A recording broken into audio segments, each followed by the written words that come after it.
Okay, again, we're given a function. I can clearly see that, by the way. We're given a picture. I can clearly see that, by the way. And then say answer the questions about this. And it says the graph may look deceptive. If you don't understand domain, it would look deceptive. So what I want to do is I want to talk about the domain of the problem first, and we'll get to the questions. So I'm glad I read that. And so let's see. The domain of this thing would be when x squared minus 9 is greater than or equal to 0. That's an even root, by the way. So you get x plus 3, x minus 3. And you might be getting faster at this. Who knows? When you start to try, you get really fast at things. So it's going to be minus 3 and plus 3. That's where it takes on the 0. And put this over here. And then I got to do sign analysis. And after 3, like if you took 5, it would be positive. And that certainly would be greater than 0. If you went between minus 3 and 3, though, unfortunately it would be negative, and that would not satisfy that inequality. If you go below minus 3, though, like take minus 4, that would certainly satisfy that inequality.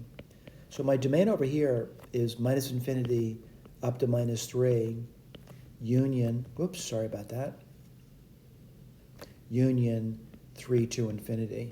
So what I do is I want to trace over the curve. I know it does something like this over here, and it actually touches there. I'll put a little dot there. And then it starts up again over here and does this business over here. All right? So I'm glad I read that and said the graph may look deceptive. It's not really deceptive. I understand domain, and you should too. Now, one of the questions is the function even, odd, or neither? We're looking at it. I'm going to say it looks odd to me. Right? So I want to see what the test for odd is. The test for odd, does f of x equal the opposite of f of minus x? Well, f of x is this. And let's write this down. So the opposite, wherever I see x, I put minus x. And that would be minus x squared minus 9. I got to simplify that. And that would give me x root x squared minus 9. So I'm going to say it's odd. And it does look odd. And I'm going to say the reason for that is because f of x equals the opposite of f of minus x. All right, that's done.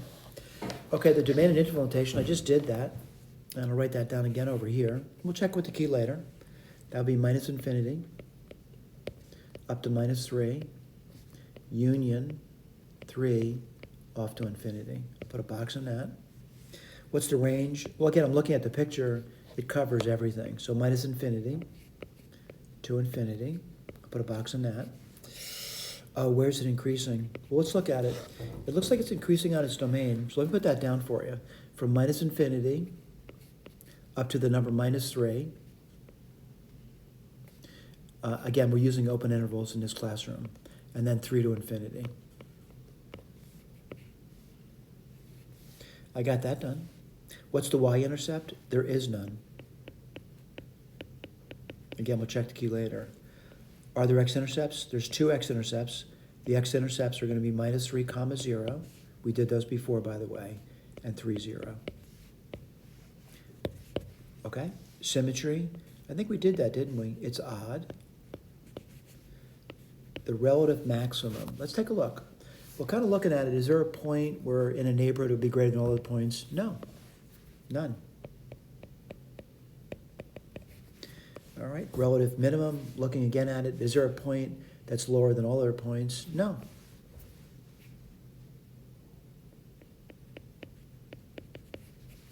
All right. Let's take a look at it, and let's see what we got over here. One step at a time. Odd. No, I don't remember I did that. Way up here. Yeah, same thing. This, do we do that? I think so. Right over here. Do we do this? Yeah, we did that. Did we do this? I think so. Right over there. E says nowhere. What was E? I can't remember. Oh, is it decreasing? I didn't even answer that when I skipped it. It's decreasing nowhere. I didn't put that down.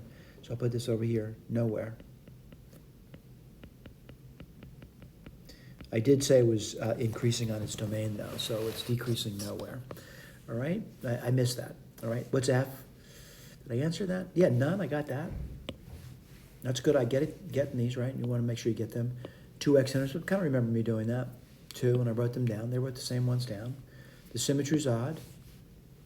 And I said, no relative minimum, no relative maximum. We're doing fine. Thank you.